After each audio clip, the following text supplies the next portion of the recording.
Hello and welcome to today's video. आज हम पढ़ने वाले हैं डिज़ाइन ऑफ आइसोलेटेड फुटिंग। इसमें भी रेक्टेंगुलर एक्चुअल फुटिंग वाले न्यूमेरिकल को हम देखेंगे। तो न्यूमेरिकल बहुत सिंपल है। व्हाट वी हैव, हमारे पास एक कॉलम है जिसका साइज़ है 300 बाई 600 mm और उस कॉलम के ऊपर एक लोड लग रहा है 1400 किलो न्यूटन्स का, और हमको फाउंडेशन डिज़ाइन करना है जहाँ की SBC 150 किलो न्यूटन पर मीटर स्क्वायर है। हमारा ग्रेड ऑफ कंक्रीट M25 और ग्रेड ऑफ स्टील Fe415 है। अब यहाँ पे ना एक चीज़ हमको ध्यान देनी है कि इन्होंने बोला the column has to support a load of 1400 kilo newton. जब सिर्फ लोड बोला जाता है इसका मतलब वो सर्विस लोड है। अगर फैक्टर्ड, अल्टीमेट, लिमिटिंग या कोलैप्स, इन चार में से कोई कीवर्ड यूज़ किया जाता है, जैसे कि factored load, ultimate load, limiting load, collapse load, तो इसका मतलब वो फैक्टर्ड वैल्यू है। बट जब ये चारों वर्ड्स यूज़ किए नहीं जाते, जैसे इस केस में सिर्फ लोड ऑफ 1400 बोला है, इसका मतलब ये सर्विस लोड है। तो लिमिट स्टेट के केस में मुझे इस लोड को 1.5 से मल्टीप्लाई करना पड़ेगा। ठीक है, तो सबसे पहले मेरा रहेगा गिवन डेटा स्टेप नंबर 1 में। यहाँ एक चीज़ ध्यान रखेंगे कि small dimension small B X, small B Y, ये मैं कॉलम के लिए यूज़ करने वाला हूँ, और कैपिटल बी एक्स और कैपिटल बी वाई ये मैं फाउंडेशन के लिए यूज़ करने वाला हूँ। ठीक है, तो गिवन डेटा हो गया B X is 600 mm, B Y is 300 mm, S B C is 150 kilo newton पर metre square, service load P is 1400 kilo newton. So factored load क्या हो जाएगा, PU, ये हो जाएगा 1.5 times P, that is 2100 kilo newtons. M25 grade concrete है और Fe415 steel है। नाउ यहाँ पे हम लोग क्या करेंगे, एक कॉलम बनाएंगे जिसमें लॉन्गर डायमेंशन हमेशा हम लोग को हॉरिजॉन्टल लेना है और शॉर्टर डायमेंशन वर्टिकल लेना है। वैसे ही मैं एक बड़ा रेक्टेंगल बनाऊंगा जो फाउंडेशन रिप्रेजेंट करेगा। इसमें हमने ट्राई करना है कि हमारा कॉलम जो है फाउंडेशन के एग्जैक्टली सेंटर पे है। जब एग्जैक्टली सेंटर में रहेगा तो जो प्रोजेक्शंस हैं एक्स डायरेक्शन के, लेफ्ट और राइट के, सेम रहेंगे। सो इसको मैं बोल देता हूँ LX, और वाई डायरेक्शन के प्रोजेक्शंस भी सेम रहेंगे, जिसको मैं बोल देता हूँ LY। तो इस कंडीशन में क्या हो जाता है, मेरा जो वर्टिकल डायमेंशन है फाउंडेशन का BY, ये हो जाता है 2 into LY plus small BY। वैसे ही मेरा जो हॉरिजॉन्टल डायमेंशन है फाउंडेशन का कैपिटल BX, ये बन जाता है 2 into LX plus small BX। अब यहाँ पे ना हम लोग एक अजम्पशन ऐसा कर सकते हैं कि हमारे जो प्रोजेक्शंस हैं चारों साइड पे, LX और LY, इसको मैं सेम अज्यूम कर रहा हूँ। ठीक है, तो मैं LX और LY को सेम अज्यूम करूँगा और इसको बोल दूंगा L। सो अब मेरा कैपिटल BX जो है फाउंडेशन का एक्स डायमेंशन, ये हो जाता है 2 इंटू L प्लस BX। अब BX का वैल्यू 600 mm था, तो मीटर में 0.6 मीटर, तो 2L प्लस 0.6 ये मेरा फाउंडेशन का हॉरिजॉन्टल डायमेंशन हो गया। और वैसे ही 2L प्लस 0.3 ये मेरा वर्टिकल डायमेंशन या वाई डायमेंशन हो जाता है फाउंडेशन का। ठीक है, ये हो गई मेरी स्टेप नंबर 1। फिर हम चलते हैं स्टेप नंबर 2 पे, जो कि है साइज़ ऑफ फाउंडेशन। यहाँ एक चीज़ हमें बहुत अच्छे से याद रखनी है कि साइज़ ऑफ फाउंडेशन निकालते समय हम हमेशा सर्विस लोड यूज़ करते हैं, सर्विस लोड, और फैक्टर्ड लोड यूज़ नहीं करते। अब इस क्वेश्चन में आप देख सकते हैं हमको ऑलरेडी सर्विस लोड ही दिया था 1400 का, तो मैं 1400 के सर्विस लोड को यूज़ करूँगा। अब अगर यहाँ पे न्यूमेरिकल में आपको फैक्टर्ड लोड दिया रहेगा तो उसको आप डिवाइड कर लेंगे 1.5 से, सर्विस लोड बना लेंगे और फिर उसको इस स्टेप में यूज़ करेंगे। ये चीज़ हमेशा ध्यान रखना है। तो टोटल सर्विस लोड होता है हमारा लोड ऑन कॉलम, जो कि 1400 किलो न्यूटन है, जिसको मैं P से डिनोट कर रहा हूँ, प्लस उसका 10%, किसका, सर्विस लोड का 10%। तो 1400 का 10% हो जाता है 140। तो इन दोनों को जब मैं ऐड करूँगा तो मुझे मिलता है 1540 किलो न्यूटन्स। ये हो गया मेरा टोटल सर्विस लोड। ठीक है, अब टोटल सर्विस लोड को अगर मैं SBC से डिवाइड कर देता हूँ तो मुझे मिल जाएगा मिनिमम एरिया ऑफ फुटिंग, जो मुझे मिनिमम प्रोवाइड करना पड़ेगा। तो 1540 kilo newton divided bye 150 kilo newton पर मीटर स्क्वायर, तो ये मुझे मिलता है 10.27 मीटर स्क्वायर। इसका मतलब मिनिमम 10.27 का मुझे फाउंडेशन देना ही पड़ेगा। ठीक है, अब BX और BY क्या था, कैपिटल BX और कैपिटल BY फाउंडेशन के डायमेंशंस थे, मेरा फाउंडेशन रेक्टेंगल था, तो इन दोनों को मल्टीप्लाई करके मैं एरिया मिनिमम के साथ में इक्वेट कर सकता हूँ। तो बी एक्स का वैल्यू था 2L प्लस 0.6, बी वाई का वैल्यू था 2L प्लस 0.3, दोनों को मल्टीप्लाई कर देंगे, इक्वेट कर देंगे 10.27 से, तो L का वैल्यू आता है 1.38 मीटर्स। अब ये मिनिमम वैल्यू है, मैंने आपको जो प्रोजेक्शन है चारों साइड वो मिनिमम 1.38 तो देना ही पड़ेगा, उससे थोड़ा सा ऊपर दे देंगे तो कभी भी कुछ गलत नहीं होता। तो मैं उसको हायर साइड पे राउंड ऑफ करता हूँ, 1.38 को बोल देता हूँ 1.4, ठीक है। तो जब मैं 1.4 बोल रहा हूँ तो मेरा बी एक्स हो जाता है 2 इंटू 1.4 प्लस 0.6 मैंने 3.4 मीटर, और बी वाई हो जाता है 2 into 1.4 plus 0.3 that is 3.1 metre. तो ये मेरे फाउंडेशन के डायमेंशंस बन गए। यहाँ पे आप देख सकते हैं बीच में मेरा कॉलम है, और अब ये मेरे फाउंडेशन के डायमेंशन हो गए 3.4 बाय 3.1, और ये मेरे प्रोजेक्शंस हैं। वाई डायरेक्शन का प्रोजेक्शन 1.4, एक्स डायरेक्शन का प्रोजेक्शन 1.4। अब हम लोग जाएंगे स्टेप नंबर 3 पे, ये है अपवर्ड सॉइल प्रेशर। ये होता है जो सॉइल प्रेशर हमको ज़मीन से मिलने वाला है रिएक्शन के फॉर्म में। इसका फॉर्मूला होता है QU। जैसे मैंने आपको स्टेप नंबर 2 में बताया था कि डायमेंशंस हम लोग निकालते हैं सर्विस लोड यूज़ करके, लेकिन डिज़ाइन किया जाता है फैक्टर्ड लोड के लिए। तो स्टेप नंबर 2 में मैंने सर्विस लोड लिया था P, इसमें मैंने मल्टीप्लाई नहीं किया है 1.5 फैक्टर, लेकिन स्टेप नंबर 3 अब यहाँ से डिज़ाइन चालू हो जाता है, तो यहाँ पे मैं 1.5 का फैक्टर मल्टीप्लाई कर दूंगा। तो मेरा QU जो कि नेट सॉइल प्रेशर कहलाता है, यह रहेगा 1.5 times P divided by A provided, area provided, 1.5 times service load जो कि है 1400 kilo newton divided by 3.4 by 3.1। यहाँ से मुझे QU मिल जाता है 199.24 किलो न्यूटन पर मीटर स्क्वायर। यहाँ पे एक चीज़ हमेशा याद रखना है, 1.5 times P means 1.5 times service load. अगर क्वेश्चन में आपको फैक्टर्ड लोड दिया है तो उसको फिर से 1.5 से मल्टीप्लाई मत कीजिएगा, ठीक। अब चलते हैं स्टेप नंबर 4 पे, जो कि है डेप्थ ऑफ फाउंडेशन। अब फाउंडेशन में क्या हो जाता है, डेप्थ निकालने के 3 तरीके होते हैं। एक होता है बेंडिंग मोमेंट क्राइटेरिया, दूसरा होता है वन वे शियर क्राइटेरिया, तीसरा होता है टू वे शियर क्राइटेरिया। तो हमारा अप्रोच ऐसा रहेगा कि हम बेंडिंग मोमेंट क्राइटेरिया से डेप्थ निकालेंगे, वहाँ से वैल्यू इनपुट करेंगे, और फिर उसके हिसाब से बाकी दोनों क्राइटेरिया में चेक करेंगे कि हमने जो प्रोवाइड की है वैल्यू वो सही है कि गलत है, ठीक है। तो यहाँ पे फाउंडेशन जो होता है वो एक तरीके से एक स्लैब जैसा एक्ट करता है। तो यहाँ पे हमारा शॉर्टर डायमेंशन और longer dimension that is y और x, ये डायमेंशंस अपने रहेंगे। तो यहाँ पे मेरा लॉन्गर डायमेंशन जो है ये है x डायरेक्शन में, राइट। तो जब मैं x डायरेक्शन की बात कर रहा हूँ तो मेरा क्रिटिकल सेक्शन जो है 1-1 वो y डायरेक्शन में रहेगा, उसके परपेंडिकुलर, ठीक है। तो consider section 1-1 that is axis perpendicular to longer dimension. तो x डायरेक्शन के कैलकुलेशंस के लिए मैं y एक्सेस पे सेक्शन कट करूँगा, जिसको मैं 1-1 बोल रहा हूँ।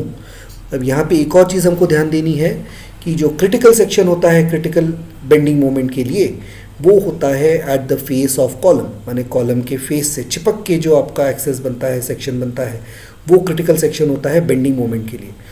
तो x डायरेक्शन के कैलकुलेशंस में मैं ये 1-1 वाला क्रिटिकल सेक्शन कंसिडर करूँगा, और y डायरेक्शन के कैलकुलेशंस के लिए ये मैं 2-2 वाला सेक्शन कंसिडर करूँगा। हमेशा याद रखेंगे जो सेक्शन रहेगा वो हमारे कंसिडर्ड डायरेक्शन के परपेंडिकुलर होता है। तो x डायरेक्शन के लिए मैं जो कैलकुलेशंस करूँगा तब मेरा सेक्शन 1-1 रहेगा, और y डायरेक्शन के लिए जब मैं कैलकुलेशंस करूँगा तब मेरा सेक्शन 2-2 रहेगा। अब यहाँ पे चलते हैं, अगर मैं सेक्शन 1-1 लेता हूँ तो यहाँ पे एक रिवर्स कैंटिलीवर जैसा सिचुएशन बनता है, जहाँ पे ये पोर्शन ऊपर उठने की कोशिश कर रहा है because of the net soil pressure that is QU, जो हमने स्टेप नंबर 3 में कैलकुलेट किया था। अब इसको मोमेंट निकालने का बहुत सिंपल तरीका होता है। उसमें करना क्या है, मोमेंट 1-1 माने हो गया हमारा मोमेंट अबाउट x। QU जो है net soil pressure kilo newton पर मीटर स्क्वायर में था, तो उसको मैं BY से पहले मल्टीप्लाई करूँगा। BY से क्यों, इसको ध्यान रखें, जब मैं x के अबाउट कैलकुलेशंस कर रहा हूँ, x के अबाउट कैलकुलेशंस में मैं BY का टर्म यूज़ करूँगा, x के अबाउट कैलकुलेशंस में y का टर्म यूज़ होगा। सिमिलरली y के कैलकुलेशंस में x का टर्म यूज़ होता है, ठीक है। तो moment about 1-1 that is moment about x हो जाता है QU into BY into LX square. अब यहाँ पे LX लें या LY लें कोई फ़र्क नहीं पड़ता, क्योंकि हमारा प्रोजेक्शन हमने सेम कंसिडर किया है। तो ये हो जाता है 199.24 इंटू 3.1 माने ये y डायमेंशन इंटू 1.4 माने ये वाला प्रोजेक्शन उसका स्क्वायर डिवाइडेड बाय 2, तो मोमेंट अबाउट एक्स हो जाएगा 605.29 किलो न्यूटन मीटर। सिमिलरली मैं वाई डायरेक्शन में भी मोमेंट निकालूंगा, जिसको मैं बोल देता हूँ मोमेंट 2 ठीक है।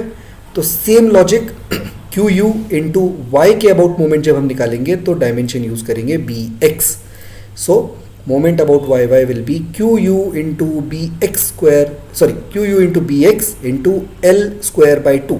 अभी एल एक्स हो या एल वाई हो उससे फ़र्क पड़ता नहीं है क्योंकि हमारा एल सेम है। तो यहाँ पे मेरा मोमेंट आ जाता है 663.87 किलो न्यूटन मीटर। अब यहाँ पे होगा क्या, हमारे पास दो मोमेंट्स हैं, एक एक्स डायरेक्शन में एक वाई डायरेक्शन में, दोनों में से जो बड़ी वैल्यू है उसको मैं डिज़ाइन में यूज़ करूँगा।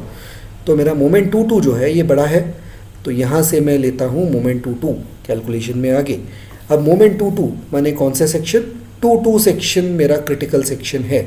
तो ये याद रखेंगे, जब मोमेंट 2 बड़ा है तो मैं 2 सेक्शन क्रिटिकल कंसिडर करूँगा, और जब मोमेंट 1 बड़ा आएगा अगर, तो सेक्शन 1 को क्रिटिकल कंसिडर किया जाएगा। अब यहाँ पे करना कुछ नहीं है, इस मैक्सिमम मोमेंट को हम मोमेंट ऑफ रेजिस्टेंस के साथ इक्वेट करेंगे और मिनिमम डेप्थ का वैल्यू निकालने की कोशिश करेंगे, ठीक है। अब यहाँ पे एक चीज़ ध्यान दीजिए, कौन सा सेक्शन क्रिटिकल था, 2 क्रिटिकल क्यों था, क्योंकि 2 के अबाउट का मोमेंट मैक्सिमम था। 1 का 605 था, 2 का 663 था, तो 2 बड़ा था, तो 2 सेक्शन में कंसिडर कर रहा हूँ। अब 2 सेक्शन कंसिडर कर रहा हूँ तो डायमेंशन कौन सा यूज़ करूँगा, बी एक्स, क्योंकि ये मोमेंट अबाउट वाई मैक्सिमम है तो वहाँ पे बी एक्स का वैल्यू रहेगा। तो हम लोग जब मोमेंट ऑफ रेजिस्टेंस निकालेंगे 0.138 FC के B X into D square, ये हमको यूज़ करना है। अगर सेक्शन 1 क्रिटिकल रहता तो यहाँ पे मैं बी वाई का टर्म यूज़ करता, अभी 2 है तो बी एक्स यूज़ करेंगे। यहाँ पे आपको याद रखना पड़ेगा, moment of resistance limit state में 3 फॉर्मूलेज होते हैं, 0.148 FC के बी डी स्क्वायर, 0.138 FC के बी डी स्क्वायर और 0.133 FC के बी डी स्क्वायर। 148 होता है ग्रेड ऑफ स्टील 250 के लिए, 138 होता है FE 415 के लिए और 133 होता है FE 500 के लिए। तो इस पर्टिकुलर एग्जांपल में हमने 0.138 यूज़ किया है क्योंकि हमारा ग्रेड ऑफ स्टील है 415। तो यहाँ पे हम करेंगे क्या, हमारा जो मैक्सिमम मोमेंट था उसको इक्वेट करेंगे मोमेंट ऑफ रेजिस्टेंस के साथ। अब यहाँ पे हमने न्यूटन mm में सारी टर्म्स को लेनी है, इसलिए हमने 10⁶ से मल्टीप्लाई किया है मोमेंट को और डायमेंशंस को भी mm में रखा है। यहाँ से डी मिनिमम का वैल्यू मुझे मिलता है 237.9। इसका मतलब as per bending moment criteria अगर मैं 237.9 से बड़ा अगर डायमेंशन लेता हूँ डेप्थ का, इफेक्टिव डेप्थ, तो मेरा सेक्शन जो है, मेरा फाउंडेशन जो है बेंडिंग मोमेंट में फेल नहीं होगा, बेंडिंग मोमेंट में क्या होगा, पास होगा। बट यहाँ पे हमको एक चीज़ याद रखनी पड़ेगी, सिर्फ बेंडिंग मोमेंट का क्राइटेरिया नहीं होता, यहाँ पे 1 वे शेयर और 2 वे शेयर का क्राइटेरिया भी इंपॉर्टेंट होता है। और हम आगे जाके देखेंगे कि 1 वे शेयर और 2 वे शेयर ज़्यादा इंपॉर्टेंट होते हैं बेंडिंग मोमेंट क्राइटेरिया के कंपैरिजन में। तो इवन दो आपका डी मिनिमम बहुत छोटा आया, फिर भी हमारा जो एक्चुअल प्रोवाइडेड डेप्थ है वो हम इससे 2 से 2.5 गुना बढ़ा लेते हैं। तो यहाँ पे आप देखेंगे take D more than twice the D minimum, तो मैंने कैपिटल डी को यहाँ पे 500 ले लिया है जो कि डी मिनिमम से 2 या 2 से ज़्यादा गुना बड़ा है, ठीक है। ये मैंने अज्यूम की है वैल्यू, तो 237 से बड़ी कोई भी वैल्यू सेफ है, तो मैंने बहुत ज़्यादा बड़ी वैल्यू ले ली है। क्यों, इसका रीज़न हम आगे देखेंगे, ठीक है। तो डी मेरा 500 है। इफेक्टिव डेप्थ जो होता है, sorry effective cover D dash, ये हमारा फाउंडेशन में 60 mm का होता है, तो मेरा इफेक्टिव डेप्थ हो जाएगा 440 mm, जो कि डी मिनिमम से बहुत बड़ा है, इसको ऐसे ही रहने देंगे। तो 440 mm मैंने प्रोवाइड कर दिया। ये हो गया स्टेप नंबर 4 खत्म। अब स्टेप नंबर 5 में चलते हैं। यहाँ पे एरिया ऑफ स्टील निकालेंगे। यहाँ पे एरिया ऑफ स्टील भी एक्स और वाई 2 डायरेक्शंस में निकाले जाते हैं। जब मैं एक्स डायरेक्शन में स्टील प्रोवाइड कर रहा हूँ, यहाँ पे आप डायग्राम में देख सकते हैं, उसको मैं बोलता हूँ AST 11 या फिर AST X भी इसको हम बोल सकते हैं। इसमें हमारा क्रिटिकल सेक्शन 11 यूज होता है। हमेशा critical section will be perpendicular to the direction in which we are calculating. X के साथ कैलकुलेशन करना है तो क्रिटिकल सेक्शन वर्टिकल रहेगा। तो यहाँ पे AST 11 या AST X6 का फॉर्मूला रहेगा 0.5 FCK/FY bracket 1 minus under root 1 minus 4.6 M11 by FCK BYD square whole multiplied by BYD square, sorry whole multiplied by BYD। M11 क्यों लिया, क्योंकि मैं AST 11 निकाल रहा हूँ, तो 11 के अबाउट जो मेरा मोमेंट था जो कि था 605, वो मैं यहाँ पे यूज़ करूँगा।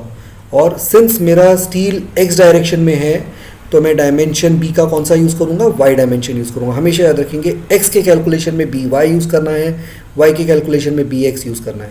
तो एक्स के कैलकुलेशन में मैंने बी वाई यूज़ किया, ठीक है। तो यहाँ पे सारी वैल्यूज़ अगर मैं सब्सटीट्यूट करता हूँ, यहाँ पे आप देख सकते हैं मोमेंट 605 लिया है मैंने, और बी वाई डायमेंशन 3100 लिया है। यहाँ से ए एस टी रिक्वायर्ड आ जाता है 4007.52 mm², ठीक है। अब यहाँ पे हम लोग एक काम करेंगे कि 12 mm के बार्स अज्यूम कर लेते हैं कि let us provide 12 mm diameter bars. तो नंबर ऑफ बार्स निकालने का फॉर्मूला सिंपल है, टोटल रिक्वायर्ड एरिया से हम लोग एक सिंगल बार का एरिया डिवाइड कर देंगे। तो एक सिंगल बार का एरिया कितना होता है, π/4 12²। 12 क्यों, क्योंकि 12 mm का बार यूज़ किया है मैंने। तो 4007.52 डिवाइडेड बाय π/4 12², ये मिलता है मुझे 35.4। इसको मैं हायर साइड पे राउंड ऑफ करूँगा 36 नंबर्स। तो अब मैं प्रोवाइड कर रहा हूँ 36 बार्स ऑफ 12 mm डायमीटर, कहाँ, लॉन्गर डायमेंशन में, दैट इज एक्स डायरेक्शन में, और in other words perpendicular to 1 axis, जो कि ऐसे दिखने वाले हैं। तो यहाँ पे मैंने प्रोवाइड किया 36 बार्स ऑफ 12 mm डायमीटर। अब AST प्रोवाइडेड निकाल लेते हैं। देखिए कट टू कट सिचुएशन में 35.4 बार्स देने थे, लेकिन 0.4 बार्स कैसे देंगे, नहीं दे सकते, हमको हायर साइड पे जाना पड़ेगा। मैंने 36 बार्स दे दिए, तो उसका मतलब मैंने प्रोवाइड थोड़ा सा ज़्यादा किया। तो कितना प्रोवाइड किया मैंने, 36 बार्स मल्टीप्लाइड बाय π/4 12²। तो ये 4071.5 mm² का वैल्यू बनता है। वैसे ही परसेंटेज ऑफ स्टील हम निकाल लेंगे provided. Percentage steel provided that is PT provided x direction में, दैट इज 1 के अबाउट, वो हो जाता है 100 AST provided by BYD। BY क्यों, क्योंकि मैं x का कैलकुलेशन कर रहा हूँ, तो BY आएगा। तो इसका वैल्यू आ जाता है 0.3%। वैसे ही अब मैं y डायरेक्शन के लिए कैलकुलेशंस कर रहा हूँ, जहाँ पे स्टील मेरा y डायरेक्शन में है। इस तरीके से आप देख सकते हैं, जब मैं y डायरेक्शन का कैलकुलेशन कर रहा हूँ तो मेरा सेक्शन 22 रहेगा, जो कि हॉरिजॉन्टल रहता है। इसका स्टील निकालने का फॉर्मूला भी सिमिलर है, बस चेंज क्या करना है, आप ब्लू कलर में देख सकते हैं। y डायरेक्शन में जब मैं स्टील निकाल रहा हूँ, सेक्शन 22 इंपॉर्टेंट है अब, तो 22 के अबाउट का मोमेंट मैं फॉर्मूले में यूज़ करूँगा। और y डायरेक्शन में मैं जब रीइंफोर्समेंट निकाल रहा हूँ तो मेरा डायमेंशन b का x वाला यूज़ होगा, bx। तो यहाँ पे दोनों जगह आप देख सकते हैं bx से मल्टीप्लाई किया है। तो यहाँ पे मेरा स्टील आ जाता है AST 22 4395.37 mm², इतना रिक्वायर्ड है। अब जब हम शॉर्टर डायरेक्शन में, मैंने y डायरेक्शन शॉर्टर डायमेंशन है, उसके अबाउट जब मैं रीइंफोर्समेंट निकालूंगा, यहाँ पे हमको थोड़ा सा एक चीज़ का ध्यान देना पड़ता है, क्या, कि reinforcement along shorter dimension that is perpendicular to longer dimension, अभी इस केस में वर्टिकल डायमेंशन है, वो is provided in 3 layers. 3 layers में या फिर 3 स्ट्रिप्स में हम प्रोवाइड करते हैं, लेफ्ट स्ट्रिप, सेंटर स्ट्रिप और राइट स्ट्रिप, ठीक है। जहाँ की हमारा जो सेंटर स्ट्रिप है उसका लेंथ हमेशा शॉर्टर डायमेंशन की इक्वल होता है। तो इसको डायग्राम की मदद से समझते हैं। ये मेरा फाउंडेशन है जिसका शॉर्टर डायमेंशन 3100 है, लॉन्गर डायमेंशन 3400 है। तो लॉन्गर डायमेंशन को मैं 3 टुकड़ों में तोड़ूंगा, पहला लेफ्ट एज, सेंटर और राइट एज। और जो सेंटर पोर्शन है इसका ये हॉरिजॉन्टल डिस्टेंस कितना होता है, that will be equal to your shorter dimension of foundation, that is 3100। तो बीच का ये स्पैन हो गया 3100। अब मेरा टोटल एक्स डायरेक्शन कितना था, 3400। सेंटर कितना प्रोवाइड कर दिया, 3100, बचा कितना, 300। अब 300 को मैं लेफ्ट और राइट दो जगह इक्वली डिस्ट्रीब्यूट करूंगा, तो 150 इधर, 150 इधर, लेफ्ट में 150, राइट में 150 और बीच में 3100, हो गया 3400, ठीक है। तो यहाँ पे जो टोटल स्टील मुझे देना है, कितना देना था, 4395.37। ये इन 3 टुकड़ों में डिस्ट्रीब्यूट होगा, कुछ बार्स लेफ्ट एज में जाने चाहिए, कुछ सेंटर में जाने चाहिए, कुछ बार्स राइट में जाने चाहिए। अब कितने बार्स कहाँ जाएंगे वो हमको देखना पड़ेगा, ठीक है। तो यहाँ पे AST 22 जो है वो 3 बार्स का बनेगा, लेफ्ट स्ट्रिप का स्टील, सेंटर का स्टील और राइट का स्टील। लेफ्ट और राइट का स्टील सेम रहेगा क्योंकि हमारे डायमेंशन सेम है, तो उसको मैं 2 इंटू एज ऐसा बोल सकता हूँ, है ना। तो AST 22 बन जाता है सेंटर प्लस 2 इंटू एज, ठीक है। यहाँ पे हमने एक्सप्लेनेशन भी लिखा है कि राइट और left is equal to as, same है। अब यहाँ पे सेंटर का स्टील निकालने का एक सिंपल फॉर्मूला होता है, AST center divided by AST 22। 2 माने कौन सा, वाई डायरेक्शन में जो निकाला था, equal to 2 divided by beta plus 1। Beta क्या है, longer dimension of foundation by shorter dimension ratio होता है। इसकी वैल्यूज़ जब हम सब्सटीट्यूट करेंगे तो मुझे सेंटर का स्टील मिलता है 0.95 टाइम्स AST22। इसका मतलब 95% स्टील मुझे सेंटर में प्रोवाइड करना है और जो 5% बच जाएगा वो इक्वली लेफ्ट और राइट में डिस्ट्रीब्यूट करूंगा। इसका मतलब 2.5% लेफ्ट में, 2.5% राइट में और 95% बीच में। ठीक है, तो अब 95% के हिसाब से मेरा बनता है 4175। ठीक है, किसका 95%, ये जो 4395 निकाला था उसका 95% बनता है 4175.6। तो अगर मैं 12 mm के बार लेता हूँ तो नंबर ऑफ बार्स मेरे आ जाते हैं 37। तो बीच के रीजन में मुझे 37 बार्स देने हैं। वैसे ही अब area required in edge strip, उसका फॉर्मूला क्या बनेगा, AST22 minus AST center divided by 2। तो ये आ जाता है 109। अगर मैं 12 mm के बार यूज़ करता हूँ तो एक बार से मेरा काम हो जाना चाहिए। तो मैं यहाँ पे लेफ्ट एज में एक बार दूंगा 12 mm का, बीच में 37 बार्स दूंगा और राइट में फिर से एक बार दूंगा। तो ऐसे मैंने एक्चुअल में 39 बार्स दिए हैं, जो कि टोटल बनता है 4410.8 mm²। तो इतना मैंने प्रोवाइड किया। ठीक है, अब यहाँ से परसेंटेज स्टील भी निकाल लेते हैं वाई डायरेक्शन का, 100 into AST provided by BX into D। याद रखेंगे वाई डायरेक्शन के स्टील के टाइम पे X डायमेंशन यूज़ होगा, तो वही किया मैंने। तो यहाँ पे 0.3% स्टील आ जाता है, X और Y का सेम आंसर आ रहा है इस केस में। ठीक है, तो ये हो गया हमारा डिज़ाइन। अब हमको चेक करना है कि 1 वे शेयर और 2 वे शेयर में क्या खेल हो रहा है। हमने डायमेंशन यूज़ किया था कैपिटल D 500, आपको याद होगा, जिसका स्मॉल d बन गया था 440।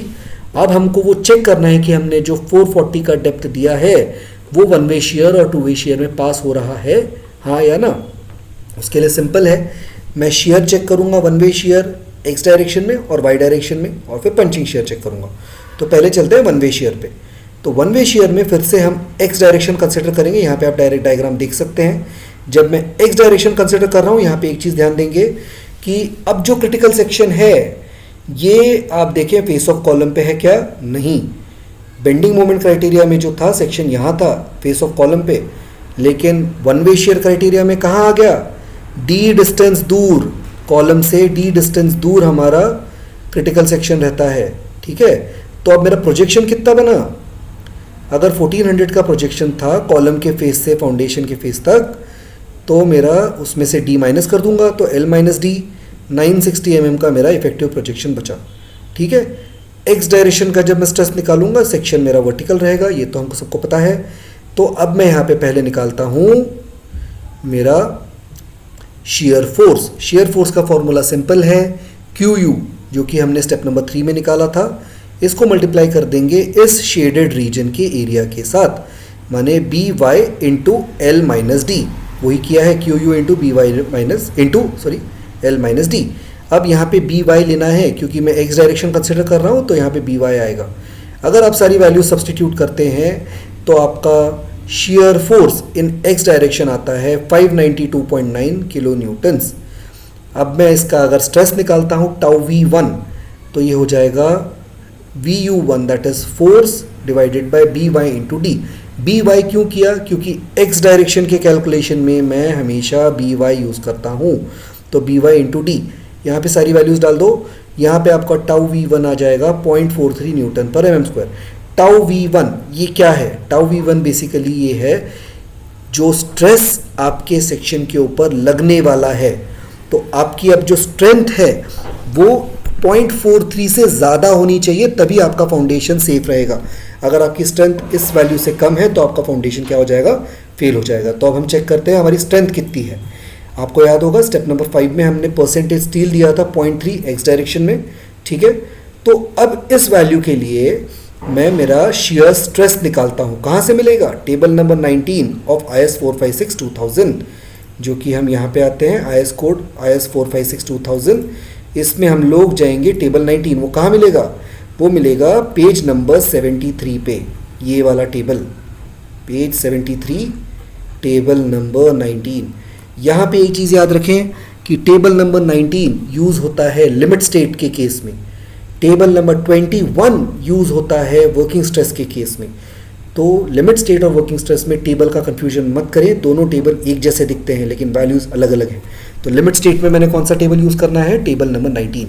ग्रेड ऑफ कंक्रीट आपको याद होगा मेरा था M25 और परसेंटेज स्टील था मेरा 0.3। तो अगर 0.25 है तो उसके लिए M25 की वैल्यू है 0.36।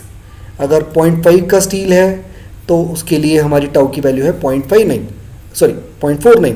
अब मेरा एक्चुअल में परसेंटेज स्टील कितना है 0.3, दोनों के बीच में। तो इन दोनों को इंटरपोलेट कर लूँगा 0.36 और 0.49 के बीच में। तो अब मैंने इंटरपोलेशन ऑलरेडी करके रखा है जिसकी वैल्यू आती है 0.432। अब ये फाउंडेशन जो है एक स्लैब जैसा होता है, तो यहाँ पे के फैक्टर भी हमको मल्टीप्लाई करना पड़ता है। के फैक्टर क्या होता है, ये होता है अगर आपका इफेक्टिव डेप्थ या फिर ओवरऑल डेप्थ 300 mm से ज़्यादा है तो के का वैल्यू आप ले लेंगे 1। के का वैल्यू कितना ले लेंगे 1। ये कहाँ दिया है, IS कोड में अगर आप पेज 72 पे चलते हैं तो यहाँ पे ऊपर एक टेबल दिया रहता है। ओवरऑल डेप्थ अगर 300 से ज़्यादा है तो के का वैल्यू 1 और उससे अगर कम है तो के की वैल्यू बढ़ती जाती है। हमारा फाउंडेशन का डेप्थ हमने कितना लिया था, ओवरऑल डेप्थ 500 mm लिया था, तो 300 से बड़ा है तो के का वैल्यू हो जाएगा 1। तो टाउ सी 1 हो जाता है 0.432 न्यूटन पर mm²। तो ये है मेरी स्ट्रेंथ और टाउ V1 जो था ये था मेरा रिक्वायरमेंट। आप देख सकते हैं मेरा रिक्वायरमेंट मेरी स्ट्रेंथ से छोटा है, तो इसका मतलब वन वे शेयर में मेरा सेक्शन 1-1 पे वन वे शेयर में मेरा फाउंडेशन पास हो गया। लेकिन आप एक और चीज़ नोटिस करेंगे कि ये दोनों में डिफरेंस बहुत माइन्यूट है। मेरे रिक्वायरमेंट से मेरा स्ट्रेंथ 0.002 न्यूटन पर mm² ही ज़्यादा है, तो बहुत बाउंड्री पे मेरा सेक्शन पास हुआ है यहाँ पे। तो इस वजह से हम लोग क्या करेंगे, हमने जो फाउंडेशन का डेप्थ लिया था 500, मैंने आपको बताया था कि even though bending moment criteria से आपका वैल्यू 230 आता है, लेकिन हम उसको ज़्यादा ले लेंगे। तो यहाँ पे ज़्यादा लेने के बाद में भी कट टू कट सिचुएशन आ गई। तो मेरा रिकमेंडेशन ये है कि आप एग्ज़ाम में डेप्थ को जितना बड़ा ले सकते हैं उतना ले लीजिए। 600 का डेप्थ एक ऑप्टिमम डेप्थ होता है। 600 का डेप्थ अगर आप ओवरऑल लेंगे तो बहुत हाई चांसेस हैं कि आपके सेक्शंस पास हो जाएंगे आगे जाके। तो ये एक रिकमेंडेशन है, 600 का ओवरऑल डेप्थ और स्मॉल डी 540। ये अगले न्यूमेरिकल्स में आप देख सकते हैं, लेकिन अभी फ़िलहाल तो हम लोग 500 और 440 से कंटिन्यू करेंगे जहाँ कि हमारा कट टू कट में सेफ हो गया है। सिमिलर कैलकुलेशन मैं करूँगा वाई डायरेक्शन के लिए। कंसिडर सेक्शन 2-2, ये भी कॉलम से डी डिस्टेंस दूर रहेगा। यहाँ पे भी प्रोजेक्शन 960 mm आएगा। यहाँ पे bx का वैल्यू यूज़ होगा 3400।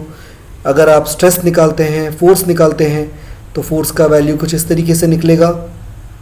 सेम फार्मूलेज हैं, बस एक चीज़ याद रखनी है कि जब मैं वाई डायरेक्शन के फार्मूलेज यूज़ कर रहा हूँ मुझे फार्मूले में bx यूज़ करना पड़ेगा, और जब मैं x डायरेक्शन के लिए कैलकुलेशन कर रहा हूँ तो मैं by यूज़ करूँगा। ये चीज़ हमेशा याद रखें, ठीक है। वैसे यहाँ पे bx यूज़ किया था, स्ट्रेस में भी मैं bx ही यूज़ करूँगा। यहाँ पे भी आप देखेंगे सेम वैल्यू आ रही है, और 0.3% स्टील यहाँ पे भी दिया था हमने, तो हमारा स्ट्रेस भी सेम आता है। तो वन वे शेयर x और y दोनों में ये बाउंड्री पे बॉर्डर पे पास हो रहा है हमारा सेक्शन। तो पास होना इंपॉर्टेंट है, तो यहाँ पे सेक्शन हमारा सेफ है वन वे शेयर में। अब चलते हैं हम two way share. Two way share को पंचिंग शेयर भी कहा जाता है।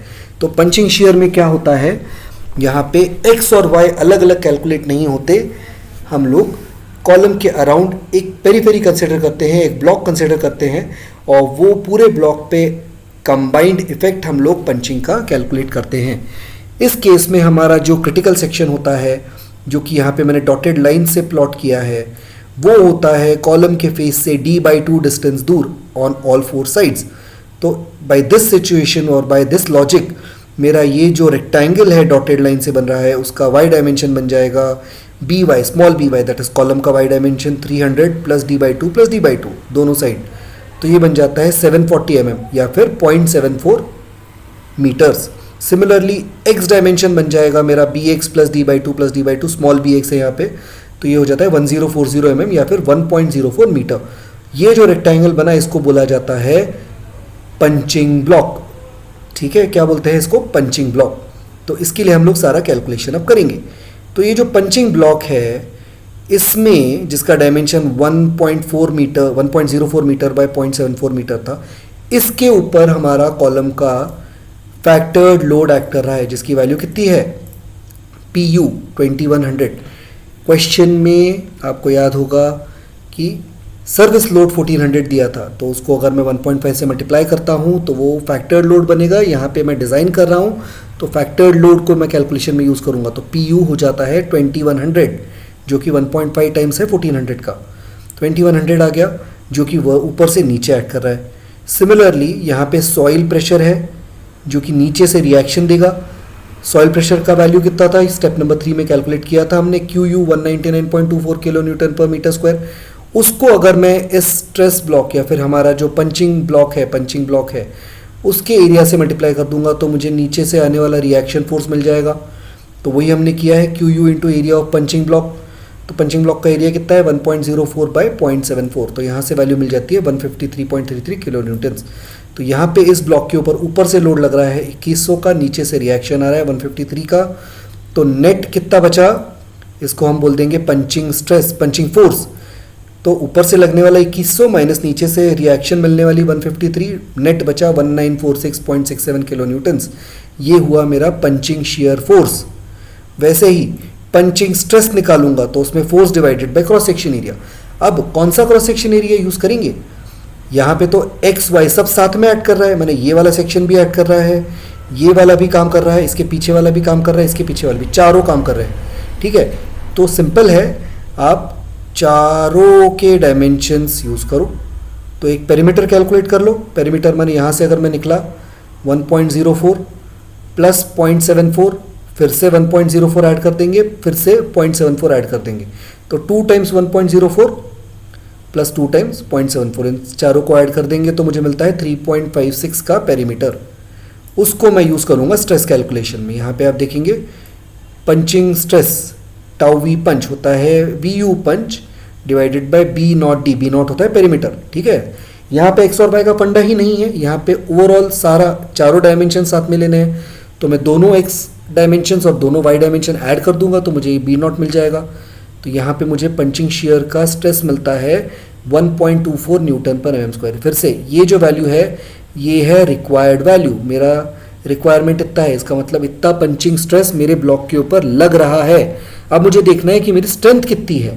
स्ट्रेंथ देखने का तरीका सिंपल है, हमारे पास फॉर्मूला होता है टाउ सी पंच, माने पंचिंग के अगेंस्ट हमारा फाउंडेशन कितना स्ट्रेस ले सकता है, उसका वैल्यू होता है KS into 0.25 under root FCK, where KS is 0.5 plus shorter dimension of column by longer dimension of column. इसको कैलकुलेट करेंगे तो वैल्यू मिलता है 1। अब ये चीज़ ध्यान रखनी है, आप नोट करके कहीं तो भी लिख सकते हैं, अगर KS का कैलकुलेटेड वैल्यू 1 या 1 से ज़्यादा आता है तो मैं उसको 1 पे रिस्ट्रिक्ट कर दूंगा। माने अगर ये कैलकुलेशन से 1.1 या 1.2 भी आता तो भी मैं इसको 1 ही कंसिडर करता, और अगर KS का वैल्यू 1 से कम आता है, लेट्स से 0.9, 0.8 ऐसा कुछ, तो उस केस में मैं जो एक्चुअल वैल्यू आ रही है 0.9, 0.8 उसी को यूज़ करूँगा। तो यहाँ पे तो 1 आ रहा है तो 1 को 1 ही रखेंगे, तो टाउ सी पंच हो जाएगा 1 इंटू 0.25 इंटू अंडर रूट 25 है हमारा ग्रेड ऑफ कॉन्क्रीट, तो ये आ जाता है 1.25। तो मेरा स्ट्रेंथ है 1.25, मेरा रिक्वायरमेंट है 1.24, तो अगेन मेरा रिक्वायरमेंट मेरे स्ट्रेंथ से कम है, तो मैं यहाँ पे भी सेफ हूँ। तो मेरा सेक्शन जो है 2 वे शियर दैट इज पंचिंग में क्या है, सेफ है। तो यहाँ पे हो जाता है मेरा पंचिंग शियर का स्टेप सेफ। अब यहाँ पे एक और चीज़ मुझे डिस्कस करनी है कि जब मैंने फाउंडेशन 500 लिया था डेप्थ, तब जाके मेरा 1 वे शियर और punching cut to cut boundary पे पास हुआ है, तो इसलिए मैं बोल रहा हूँ कि एग्जाम में आप डेप्थ थोड़ा सा और ज़्यादा ले लें, सो दैट आपका थोड़े बिगर मार्जिन से आपका सेक्शन पास हो। अब लास्ट स्टेप आता है check for development length. Development length for LSM, इसका फॉर्मूला IS कोड में है। IS कोड में अगर हम चलते हैं तो हमको जाना पड़ेगा पेज नंबर 42 के ऊपर। यहाँ पे ये फॉर्मूला दिया है डेवलपमेंट लेंथ का, LD is equal to 5 into sigma S by tau BD। अब सिग्मा एस क्या होता है, ये होता है लिमिट स्टेट के केस में 0.87 FY। ठीक है, और एक और चीज़ याद रखनी है जो कि पेज 43 पे है, अगर आप high strength deform bars use कर रहे हैं, इसका मतलब FE415 या FE500, तो उस केस में हम टाउ BD को क्या करेंगे 60% से इंक्रीज़ कर देंगे। तो यहाँ पे हमारा फैक्टर हो जाएगा 4 इंटू 1.6 टाउ BD। तो हम इसको देखते हैं, फॉर्मूला कुछ ऐसा बन जाएगा, LD का phi that is diameter of bar जो हमने यूज़ किया है इंटू 0.87 FY, ये होता है लिमिट स्टेट के लिए, डिवाइडेड बाय 4 इंटू 1.6। 1.6 क्यों? क्योंकि मैंने ग्रेड ऑफ स्टील 415 यूज़ किया है। अगर मैंने 250 यूज़ किया रहता तो ये फैक्टर मल्टीप्लाई नहीं होता। ठीक है, तो 1.6 tau B D. Tau B D का वैल्यू कहाँ से मिलेगा? सिंपल है, IS कोड में चलते हैं फिर से, और यहाँ पेज 43 पे आपको एक टेबल दिया है जहाँ पे ग्रेड ऑफ कॉन्क्रीट M25 के लिए टाउ बी डी का वैल्यू, बॉन्ड स्ट्रेंथ का वैल्यू 1.4 मेंशन्ड है। तो मैं इसको लेता हूँ 1.4, जिससे कैलकुलेटेड वैल्यू आती है 483.55 mm, which is less than L minus D dash, so it is okay. तो ये हो गया मेरा डेवलपमेंट लेंथ का चेक। अब लास्ट स्टेप होता है डायग्राम बनाना। डायग्राम कुछ इस तरीके से आपको बनाना पड़ेगा। इसमें आप एक सेक्शन व्यू बना सकते हैं। अब यहाँ पे मैंने इधर लॉन्गर डायमेंशन दिखाया है और उसी का प्लान व्यू यहाँ पे आप कुछ इस तरीके से देख सकते हैं, जहाँ पे ब्लू कलर के रीइंफोर्समेंट्स हमारे लॉन्गर डायमेंशन के रीइंफोर्समेंट्स हैं जो कि 36 बार्स ऑफ 12 mm डायमीटर हैं, और रेड कलर के जो रीइंफोर्समेंट हैं ये है हमारे शॉर्टर डायमेंशन के रीइंफोर्समेंट्स। ठीक है, अब शॉर्टर डायमेंशन के रीइंफोर्समेंट आपको याद होगा कि हमने 3 स्टेप्स में दिया था, लेफ्ट एज में 1 बार, बीच में 37 बार्स और राइट एज में 1 बार। तो वैसे ही हमने यहाँ पे मेंशन किया है, डायमेंशंस आप देख सकते हैं, और ये आपका क्रॉस सेक्शन व्यू रहेगा। यहाँ पे बस एक करेक्शन है, हमेशा हम लोग जब प्रोवाइड करेंगे शॉर्टर डायमेंशन का रीइंफोर्समेंट पहले लेकर आ जाता है नीचे, उसके ऊपर आता है लॉन्गर डायमेंशन का रीइंफोर्समेंट। तो यहाँ पे ये डायग्राम थोड़ा गलत हो गया है, यहाँ पे रेड कलर के बार्स नीचे और ब्लू कलर का बार उसके ऊपर कुछ इस तरीके से आना चाहिए था। तो उतना करेक्शन आप कंसिडर कर लीजिए। एंड यहाँ पे हमारा isolated footing subjected to actual force का न्यूमेरिकल ख़त्म होता है। आपको अगर कोई भी डाउट रहेगा तो आप मुझे प्लीज़ कांटेक्ट कर सकते हैं और मैं आपके सारे क्वेश्चंस का आंसर करने की कोशिश करूँगा। Thank you.